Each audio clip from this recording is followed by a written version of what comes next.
I've talked about my low temperature Lure Jansen smoker that I use to smoke salmon and meats. And even though the Lure Jansen smoker is a low temperature smoker, 150 to 170 degrees inside the smoking box is still too high for cheese. What will happen to cheese at that temperature is that it will tend to melt and deform. So what I really needed was a way to smoke cheese in a completely cold smoking box. And the way I solved this problem using my Lure Jansen smoker is to remove the source of heat from inside the box to outside of the box, and then pipe in the smoke from the hot smoking box into the Lure Jansen cold smoking chamber. And in this session I will show you how I did that. And I've done it with equipment commonly available in everyone's home and a very small number of tools, primarily an electric drill, some drill bits, a wrench, pliers, and a threaded lamp rod, which is commonly available in hardware stores. It's available for replacing lamp parts or making lamps as a hobby. It comes with this hollow threaded tubes and also with nuts that fit this particular thread. The other thing you will need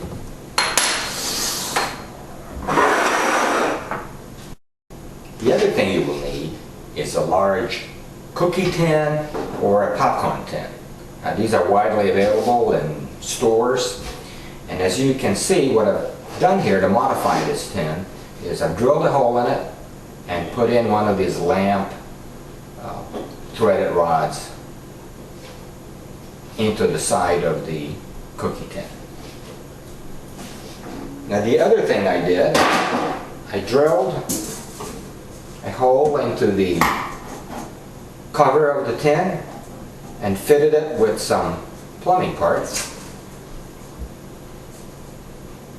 widely available in hardware stores and a piece of copper tubing. That's really all the parts you will need.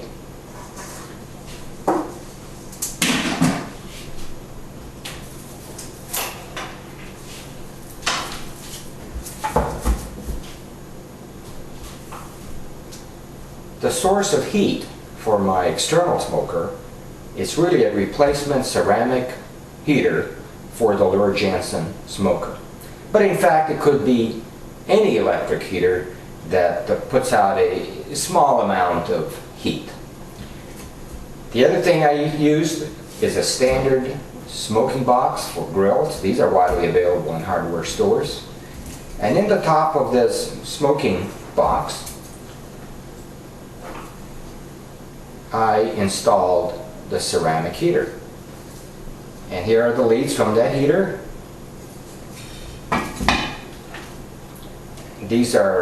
This is heat-proof electric wire. It's attached to a standard electric cord. And this is what provides the heat that will smoke the wood chips. Now,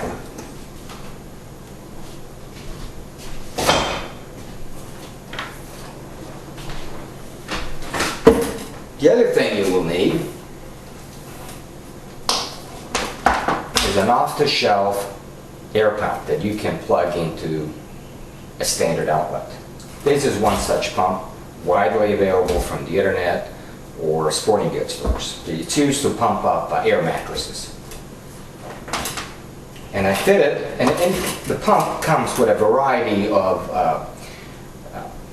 endings and adapters on which you can attach some hoses. And I attached this plastic hose to the outlet of the pump. Now, the problem with this pump, or any pump, is that it puts out too much air. So you need a way to control the speed of the pump. And the way I solved that problem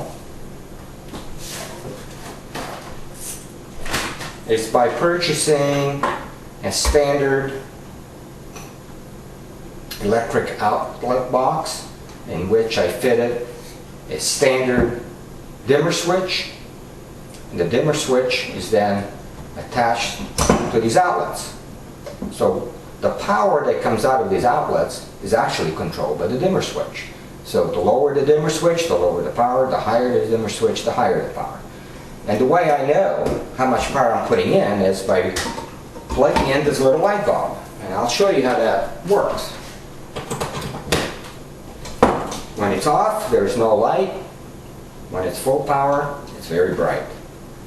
So I have an indicator to tell me just how much power I'm putting out. And you can also turn it off with the push of a button.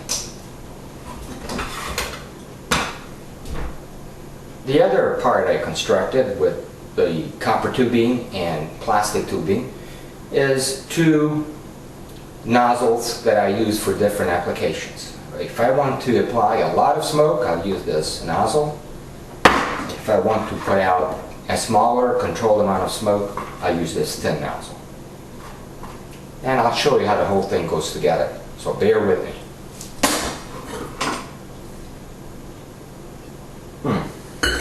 Not bad at all.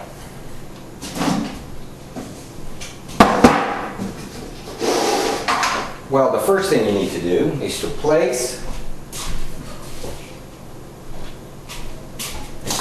the heat source into the cooking pan.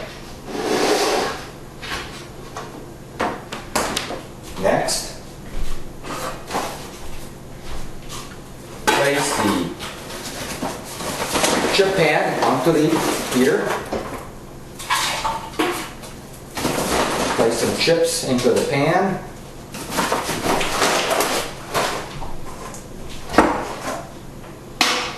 Note that I've made a little indentation here in the tin so that the wires are actually below the top of the tin. Cover the tin, pushing it nice and tight,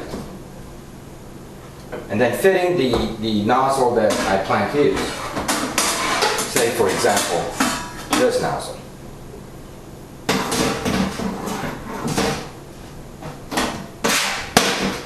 There we go. So smoke will be coming out of the end of this nozzle. Next, I plug the pump into the outlet that is the outlet that is controlled by the dimmer switch.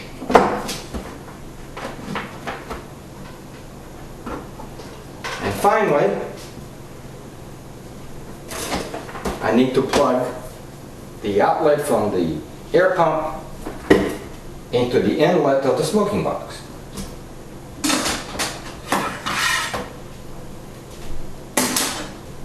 Now I'm ready to go.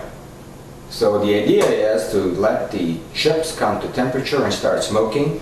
The other thing you will also need to do once the smoke is ready is to put masking tape or duct tape around the lid to seal it, to prevent smoke from coming out of this loosely fit tin cover, and force all of the smoke to come through the tubing instead. So once the smoke is ready, the only thing you need to do is to turn on the pump at a rate that is not too fast and not too slow. So here we go.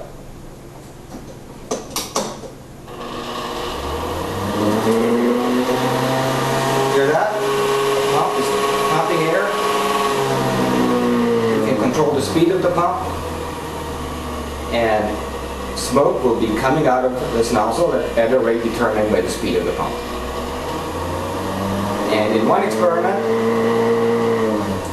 experiment, I smoked mozzarella, which has a very low melting temperature, and I smoked it for 4 hours, and the cheese still remained cool, perfectly smoked, with no melting. Happy smoking.